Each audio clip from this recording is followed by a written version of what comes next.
Hello students of class 7th. Today we will discuss part 3 of chapter number 4, heat transfer, and we will discuss next topic in this part, and the topic name is transfer of heat. Transfer को students Hindi में बोला जाता है स्थानांतरण, और heat को हिंदी में बोला जाता है तपिश. You might have observed that a frying pan becomes hot when kept on a flame. आप सभी ने ये अच्छे से देखा होगा स्टूडेंट्स कि जब आप फ्राई पैन आपका क्या हो जाता है, गरम हो जाता है जब आप उसे फ्लेम पे रख देते हो. Okay, it is because the heat passes from the flame to the utensil. तो ये ऐसा क्यों होता है? तो ऐसा इसलिए होता है क्योंकि जो तपिश है वो फ्लेम से यूटेंसिल की तरफ जाती है. When the pan is removed from the fire, जब आप उस पैन को आग पे से हटा लेते हो, इट स्लोली कूल्स, वो धीरे धीरे ठंडी होती है. इट स्लोली कूल्स डाउन, वो बहुत धीरे धीरे ठंडी हो जाती है. Why does it cool down? Now the question arises here students, why does it cool down? वो ठंडी क्यों हो जाती है? The heat is transferred from the pan to the surroundings. जो तपिश होती है स्टूडेंट्स, वो ट्रांसफ़र उसका स्थानांतरण हो जाता है फ्रॉम द पैन से टू द सराउंडिंग्स, जो उसके आसपास की जगह है जहाँ पर आपका पैन रखा हुआ है वहाँ पे.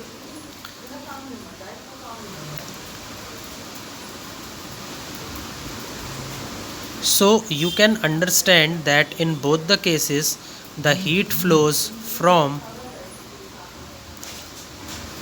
a hotter object to a colder object. तो इसलिए स्टूडेंट्स आपने ये समझा होगा इन दोनों केसेस को देख कर के कि जो हीट है, जो तपिश है, वो बहती है फ्रॉम अ हॉटर ऑब्जेक्ट, जो वस्तु गर्म है उससे ठंडी वस्तु की तरफ, to a colder object. Okay, तो हमेशा जो आपकी हीट है वो हॉटर ऑब्जेक्ट से कोल्डर ऑब्जेक्ट की तरफ क्या करती है? फ्लो करती है. In fact, in all cases, heat flows from a hotter object to a colder object. सभी केसेस के अंदर स्टूडेंट्स हम यही देखेंगे कि जो हीट है वो हमेशा हॉटर ऑब्जेक्ट, जो वस्तु आपकी गर्म है, टू अ कोल्डर ऑब्जेक्ट, जो वस्तु आपकी ठंडी है, वहाँ तक बहेगी. Okay, how does heat flow? अब स्टूडेंट्स यहाँ पर क्वेश्चन ये अराइज होता है कि आखिरकार ये जो हीट है ये कैसे बहती, कैसे है? ओके, कैसे फ्लो होती है? तो अब हम ये डिस्कस करेंगे आगे वाली एक्टिविटी में. Let's investigate. Activity 4.6. Take a rod और flat strip of a metal, say aluminium और आयरन. आप क्या करिए स्टूडेंट, एक रॉड और एक फ्लैट स्ट्रिप जो कि किसी धातु की बनी हुई है, से एल्युमिनियम और आयरन, एल्युमिनियम की बनी हो या फिर आयरन यानी कि लोहे की बनी हुई हो, आप उसको उस रॉड को ले लीजिए. Fix a few small wax pieces on the rod. आप क्या करिए कि कुछ जो छोटे छोटे मोम के जो टुकड़े हैं उनको रॉड के ऊपर फिक्स कर लीजिए. Okay, these pieces show these pieces should be at nearly equal distances. ये सभी पीसेस स्टूडेंट्स इक्वल डिस्टेंसेस, मतलब इनके बीच में जो दूरी है वो कैसी होनी चाहिए, बराबर होनी चाहिए बिल्कुल। ओके, आपको इन्हें पास पास नहीं रखना है, आपको इन्हें थोड़ी थोड़ी थोड़ी थोड़ी दूरी पर रखना है, लेकिन जो दूरी है वो बराबर होनी चाहिए। Clamp the rod to a stand, अब आप क्या करेंगे, रॉड को स्टैंड से बांध देंगे। If you do not find a stand, अगर आपको स्टैंड नहीं मिल पा रहा है, you can put one end of the rod in between bricks. आप क्या करेंगे, जो एक सिरा है किसका, रॉड का, उसको आप ईंटों के बीच में लगा देंगे। Now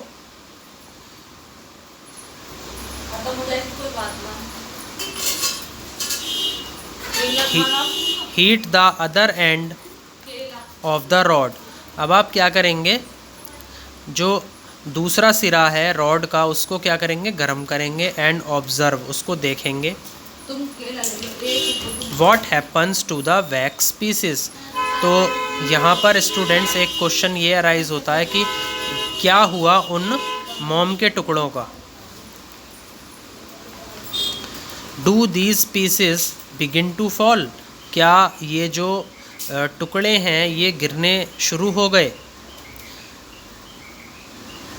The question arises here.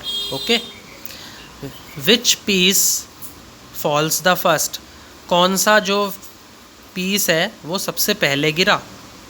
Do you think that heat is transferred from the end nearest to the flame to the other end?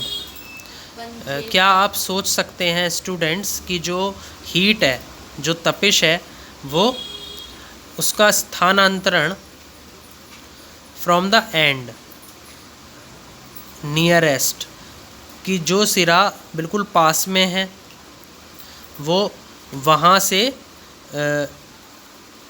To the flame, जो कि फ्लेम के पास में है, वहाँ से फिर वो other end, to the other end, वो दूसरे सिरे पर हो रहा है। तो क्वेश्चन यहाँ पर ये अराइज हो रहा है। तो क्वेश्चन दोबारा से मैं आपको एक बार और बता देता हूँ कि क्या आप सोच सकते हैं कि जो हीट का जो ट्रांसफ़र है वो जो एक सिरा फ्लेम के पास में रखा है वहाँ से दूसरे सिरे पर हो रहा है। तो क्वेश्चन यहाँ पर ये अराइज होता है, the process by which heat is transferred from the hotter end to the colder end of an object is known as conduction। और स्टूडेंट्स इस प्रक्रिया को बोला जाता है कंडक्शन, यानी कि प्रवाहकत्व। और इसको हिंदी में आप, इंग्लिश में आप ये लिख सकते हैं, ट्रांसमिशन ऑफ हीट, इलेक्ट्रिसिटी और साउंड। ऐसी प्रतिक्रिया जिसके अंदर जो हीट है वो किसी गर्म छोर से ठंडे छोर, किसी वस्तु के ठंडे छोर तक उसका स्थानांतरण होता है, उस प्रतिक्रिया को बोला जाता है प्रवाहकत्व, यानी कि कंडक्शन। इन सॉलिड्स के अंदर ऐसे मटेरियल्स जो ठोस होते हैं, generally the heat is transferred by the process of conduction. तो सॉलिड्स के अंदर स्टूडेंट्स जो हीट है उसका जो ट्रांसफ़र होता है, उसका जो स्थानांतरण होता है, वो किस प्रोसेस से होता है, कंडक्शन के प्रोसेस से होता है। ओके, प्रवाहकत्व बोला जाता है इस प्रतिक्रिया को जिससे हीट का ट्रांसफ़र होता है सॉलिड्स में। Okay, do all substances conduct heat easily, क्या ये सभी जो पदार्थ होते हैं ये उस तपिश का जो संचालन है वो बहुत आसानी से करते हैं। तो क्वेश्चन यहाँ पर अब ये अराइज होता है, you must have observe that the metallic pan for cooking has a plastic और वुडन हैंडल। आप सभी ने ये भी देखा होगा कि जो मेटेलिक पैन होता है खाना बनाने वाला, हैज़ अ प्लास्टिक, उसके अंदर प्लास्टिक होता है या फिर उसका जो हैंडल है वो लकड़ी का बना हुआ होता है। Can you lift a hot pan by holding it, क्या आप उस गरम पैन को उठा सकते हो पकड़ने के बाद, from the handle without getting hurt. तो हैंडल उसका प्लास्टिक का बना हुआ है, तो आपको कोई हानि ना पहुँचे, तो क्या आप उस जो गरम पैन है आप उसको हैंडल को पकड़ करके उसको उठा सकते हो। तो यहाँ पर ये क्वेश्चन अराइज होता है। तो इसका आंसर हम इस एक्टिविटी 4.7 के अंदर खोजेंगे। Heat water in a small pan और अ बीकर। आप क्या करिए, पानी को किसी छोटे से पैन में या फिर बीकर में गर्म कर लीजिए। Collect some articles such as a steel spoon, plastic scale, pencil and divider. कुछ आर्टिकल्स क्या करिए आप इकट्ठा कर लीजिए, जैसे कि स्टील स्पून, एक स्पून जो स्टील की बनी हुई होगी, प्लास्टिक स्केल, एक स्केल जो प्लास्टिक का बना है, पेंसिल एंड डिवाइडर। तो ये अलग अलग ऑब्जेक्ट्स हो गए हैं, इनको आपको कलेक्ट करना है। Dip one end of each of these articles in hot water. अब आप क्या करिए, इन आर्टिकल्स का एक सिरा गर्म पानी के अंदर डुबो दीजिए। Wait for a few minutes, कुछ समय के लिए आप क्या कर जाइए, रुक जाइए। टच द अदर एंड, जो इनका दूसरा वाला जो सिरा है आप उसको क्या करिए, पकड़िए। Enter your observation in table 4.3। आप 4.3 जो टेबल है उसमें अपनी जो ऑब्जर्वेशन है उसको लिखिए। The materials which allow heat to pass through them easily are conductors of heat। ऐसी सामग्रियाँ जो क्या करती हैं, हीट को अपने अंदर आने से अलाउ करती हैं।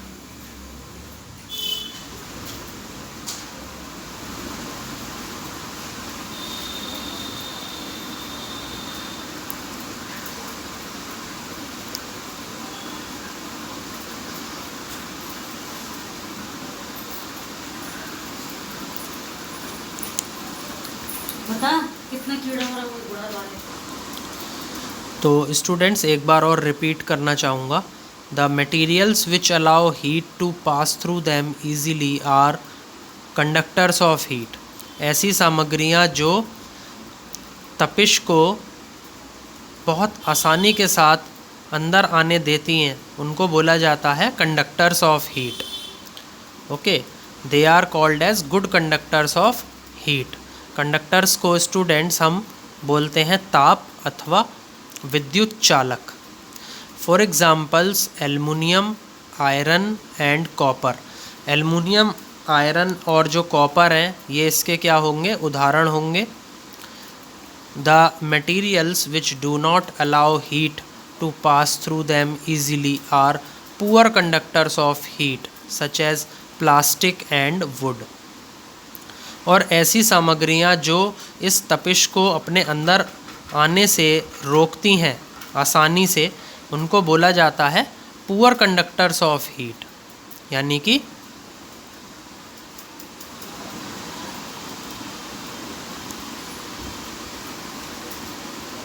ये ऐसे मटेरियल्स होते हैं जो अपने अंदर हीट को आने से रोकते हैं, such as plastic and wood. Poor conductors are known as insulators, और इनको बोला जाता है इंसुलेटर्स यानी कि अवरोधी। The water and air are poor conductors of heat. जो पानी है और हवा है ये क्या है, poor conductors of heat. Okay, then how does the heat transfer takes place in these substances.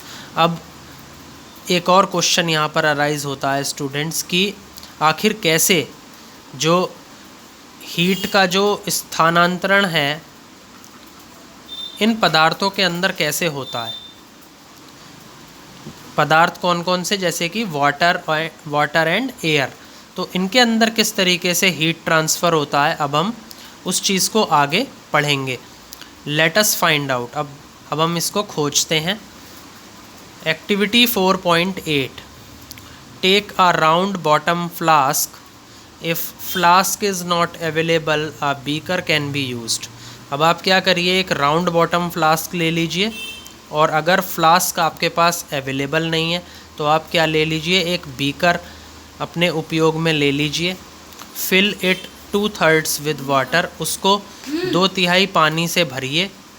Place it on a tripod, उसको एक ट्राईपॉड पर रख दीजिए। And make some arrangement to place the flask in such a way that you can heat it by placing a candle below it। और कुछ ऐसी व्यवस्था बनाइए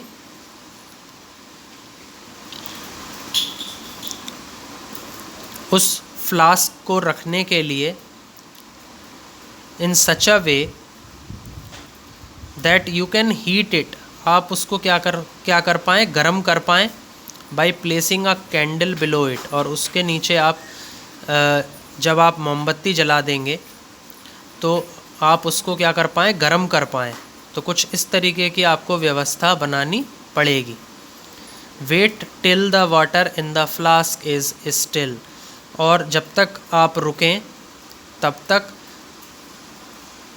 जो पानी है फ्लास्क के अंदर वो एक जगह स्टेबल ना हो जाए, ठहर ना जाए। Okay. Place a crystal of potassium परमैग्नेट, उसके अंदर आपको एक क्रिस्टल रखना है। किसका? पोटेशियम परमैग्नेट का। पोटेशियम परमैग्नेट का जो केमिकल फार्मूला होता है स्टूडेंट्स, वो होता है KMnO4। ओके। इस चीज़ को आप हायर क्लासेस में जा कर के पढ़ेंगे। At the bottom of the flask, आप उसको जो फ्लास्क का जो निचला हिस्सा है वहाँ पर उसे रख दीजिए। जेंटली यूजिंग अ स्ट्रॉ, अब स्ट्रॉ का धीरे से इस्तेमाल कीजिए, उपयोग कीजिए। Now heat the water by placing the candle, अब आप पानी को गर्म कीजिए मोमबत्ती की मदद से। जस्ट बिलो द क्रिस्टल, आपको कैंडल जो लगानी है, जो मोमबत्ती आपको लगानी है, वो आपको क्रिस्टल के नीचे लगानी है। Okay. Right your observation in your notebook, अब आप क्या करेंगे कि इस ऑब्जर्वेशन को, जो भी चीज़ आपने देखी उसको आप अपनी नोटबुक में लिखेंगे। एंड ड्रॉ अ पिक्चर, अब आप क्या करेंगे, उसकी एक तस्वीर भी बनाएंगे। वॉट यू ऑब्ज़र्व, कि आपने क्या देखा। व्हेन वाटर इज़ हीटेड, जब पानी गर्म हो जाता है, the water near the flame gets hot, जब पानी गर्म हो जाता है तो जो पानी फ्लेम के पास होता है वो गर्म हो जाएगा। हॉट वाटर राइजेज़ अप, जो गर्म पानी है वो ऊपर उठने लगेगा। The cold water from the sides moves downwards, और जो ठंडा पानी है वो साइडों से नीचे की तरफ चलता चला जाएगा। Towards the source of heat, जहाँ पर उसको कोई जो हीट है उसका स्रोत मिल सके, वो उसकी तरफ नीचे की तरफ चला जाएगा। This water also gets hot, फिर ये पानी भी गर्म होगा। एंड राइजेस, और ये भी ऐसे ही ऊपर उठेगा।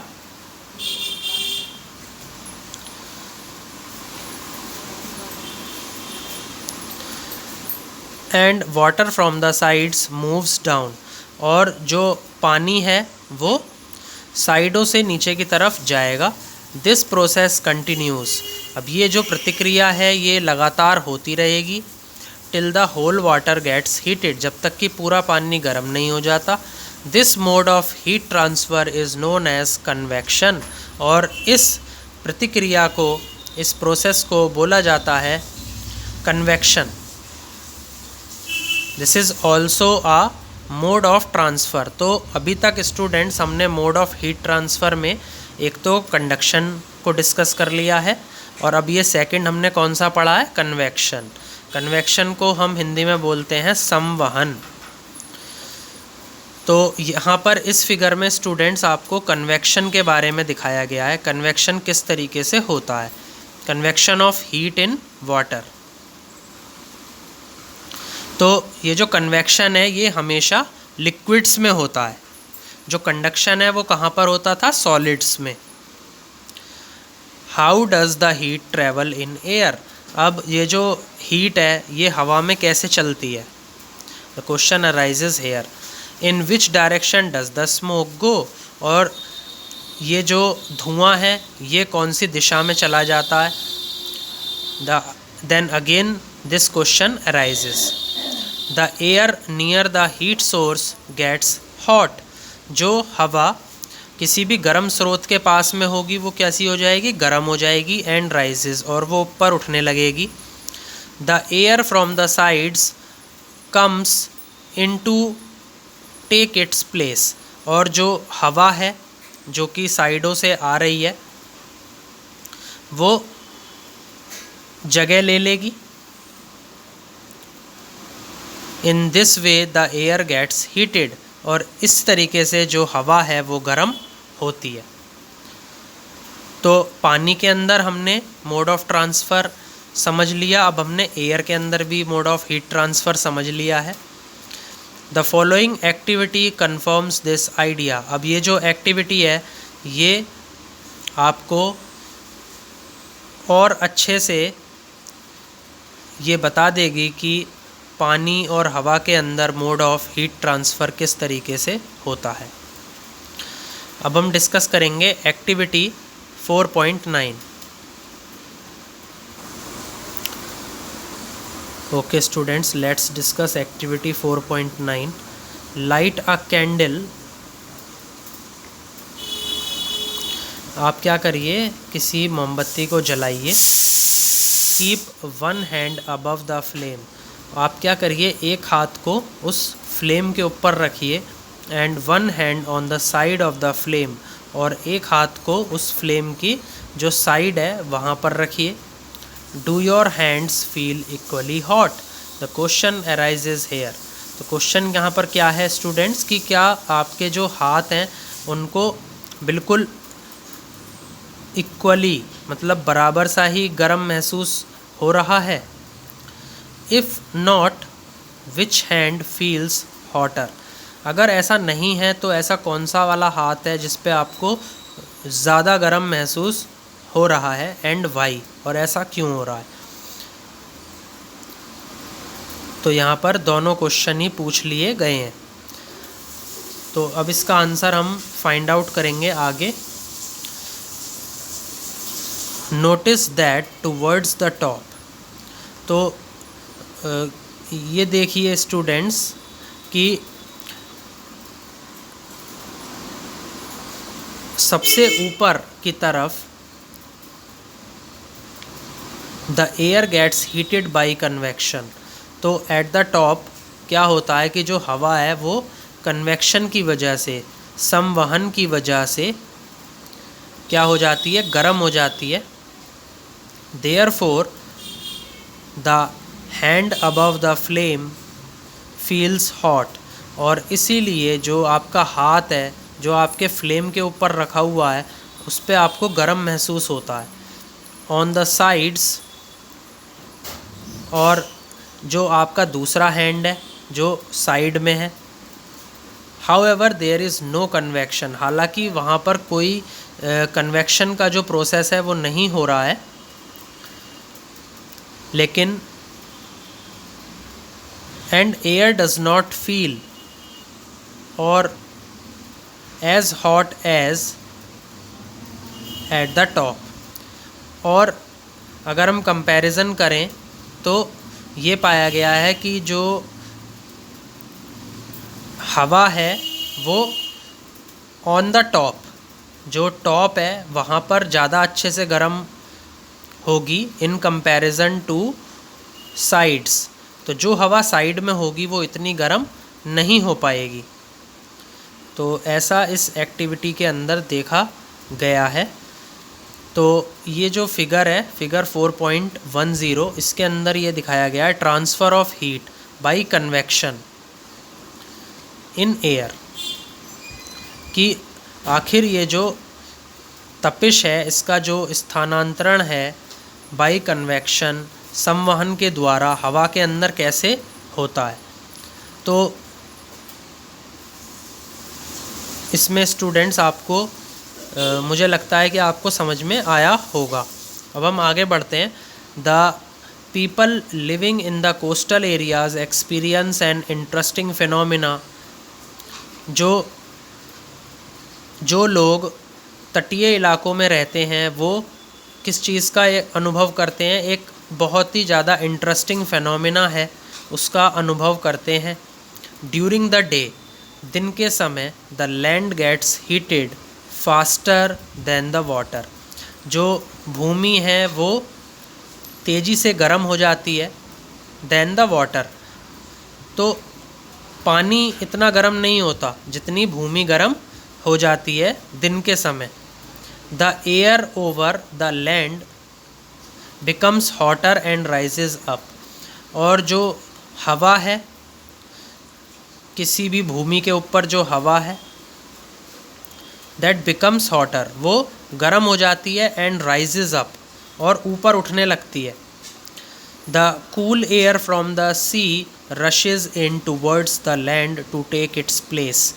और जो ठंडी हवा है वो समुद्र की तरफ से आती हुई कहाँ पर जाती है, भूमि की तरफ जाती है, और जो भूमि पर जो हवा चल रही होती है उसकी जगह ले लेती है। The warm air from the land move towards the sea. और जो गर्म हवा है जो कि भूमि से चल रही है समुद्र की तरफ,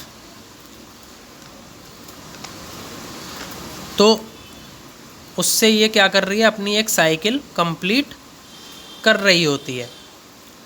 तो समुद्र से, तो मैं आपको अब एक फ़िगर दिखाने जा रहा हूँ। मैं आपको फ़िगर के थ्रू एक्सप्लेन करता हूँ स्टूडेंट्स कि समुद्र से ये ठंडी हवा चली, फिर ये लैंड पे जैसे ही गई, क्योंकि लैंड गर्म है तो वहाँ पर ये हवा कैसी हो गई, गर्म हो गई। तो इस तरीके से ये जो साइकिल है ये कंप्लीट हो जाती है, और इस फिनोमिना को बोला जाता है सी ब्रीज़। ओके, तो ये डे टाइम में होता है। तो यहाँ से ये आप देख रहे हैं जो एयर है वो कैसी है, समुद्र से आपको ठंडी हवा मिल रही है, और वो ठंडी हवा उठने लगती है। कब उठने लगती है, जब वो लैंड की तरफ चलती है। ओके, तो इस तरीके से स्टूडेंट्स ये फिनोमिना है सी ब्रीज़ का। तो इस तरीके से ये अपनी साइकिल कंप्लीट करती है। The air from the sea is called the sea breeze. और जो हवा समुद्र से चलती हैं उनको बोला जाता है समुद्री हवाएं, sea breeze. To receive the cooler sea breeze, the windows of the houses in coastal areas are made to face the sea. और इस ठंडी हवा को पाने के लिए, इस ठंडी सी ब्रीज़ को पाने के लिए जो खिड़कियां हैं उन घरों की, जो कि कहाँ पर बने हुए हैं, तटीय इलाकों में बने हुए हैं, are made to face the sea. वो किसकी तरफ उनका मुंह होता है, समुद्र की तरफ उनका मुंह कर दिया जाता है खिड़कियों का। Okay, at night it is exactly the reverse. और रात के समय इसका बिल्कुल ही उल्टा होता है। द वाटर कूल्स डाउन, जो पानी है वो ठंडा हो जाता है, more slowly than the land, बहुत धीरे से वो ठंडा होने लगता है, और जो भूमि है वो धीरे धीरे ठंडी होती है।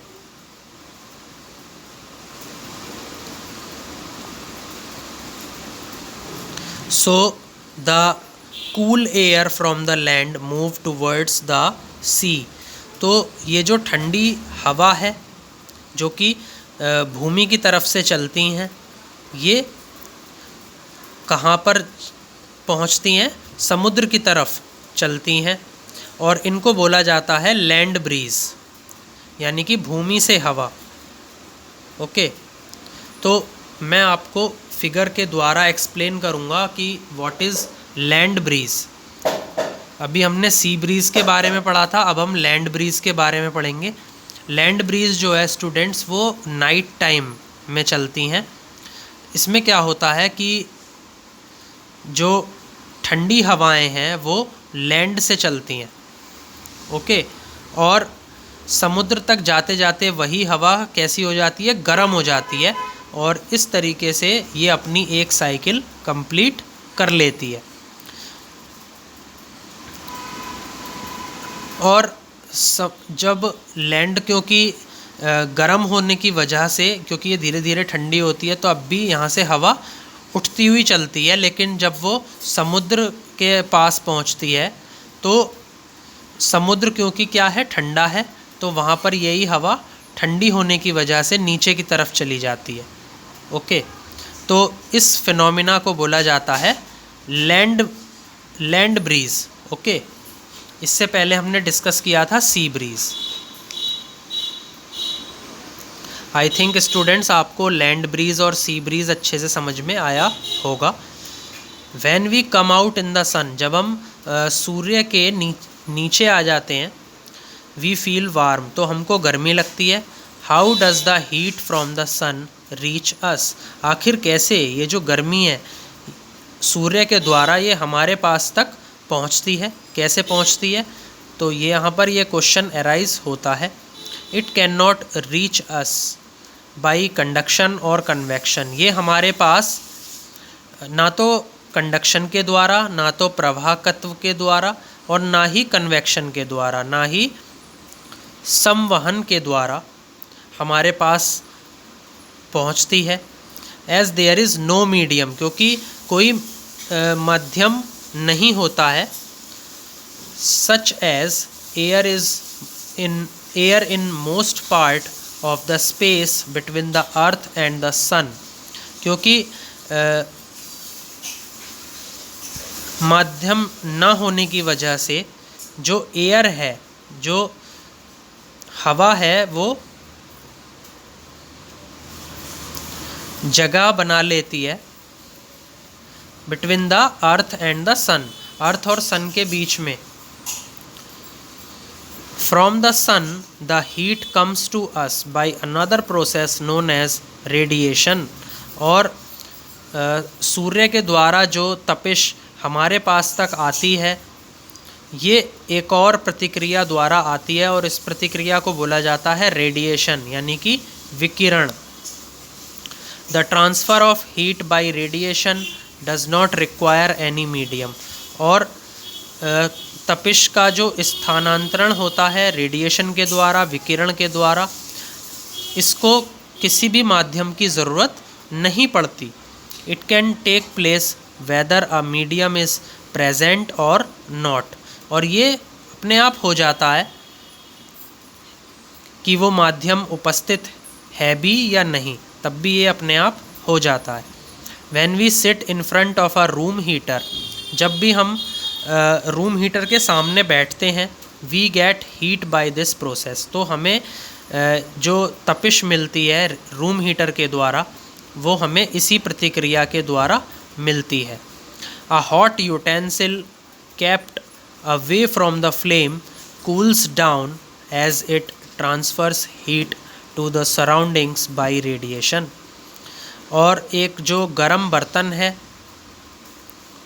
वो हमें किसी भी फ्लेम से हमें उसे दूर रखना चाहिए, या उसको दूर रखने से क्या होता है, उसको दूर रखने से वो ठंडा हो जाता है। As it transfers heat to the surroundings by radiation, क्योंकि वो उस तपिश का क्या कर देता है, स्थानांतरण कर देता है टू द सराउंडिंग्स, उस बर्तन के जो आसपास में जगह है वहाँ पर, बाई रेडिएशन, विकिरण के द्वारा। अवर बॉडी टू, हमारा जो शरीर है वो भी गिव्स हीट, वो भी तपिश देता है टू द सराउंडिंग्स, जहाँ पर भी हम आसपास में हैं उन आसपास की जगहों को वो क्या दे देता है, हीट दे देता है। And receives heat from it by radiation, और उनसे हीट को ले लेता है by the process of radiation, विकिरण के द्वारा। Okay. All hot bodies radiate heat, सभी जो गर्म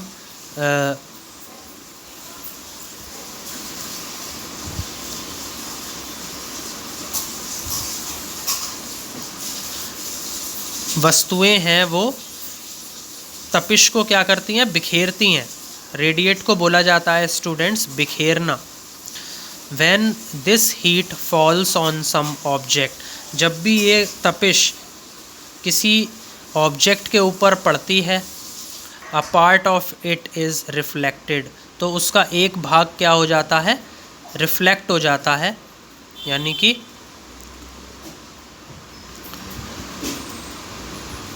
वो उस हीट को क्या कर देता है, रिफ्लेक्ट कर देता है। अ पार्ट इज़ एब्जॉर्ब्ड, और उसका कुछ भाग क्या कर लेता है, उसको सोख लेता है हीट को। कुछ पार्ट तो हीट को रिफ्लेक्ट करने का काम करता है, और कुछ पार्ट जो होता है उस ऑब्जेक्ट का वो उसको एब्जॉर्ब कर लेता है, उसको सोख लेता है हीट को। एंड अ पार्ट में बी ट्रांसमिटेड, और कुछ पार्ट जो है वो क्या कर देता है, उस हीट को ट्रांसमिट कर देता है, यानी कि उसको पहुंचा देता है एक ऑब्जेक्ट से दूसरे ऑब्जेक्ट में। तो ट्रांसमिटेड को बोला जाता है पहुंचाया गया। The temperature of the object increases, और जो तापमान है वो किसी भी वस्तु का वो बढ़ जाता है।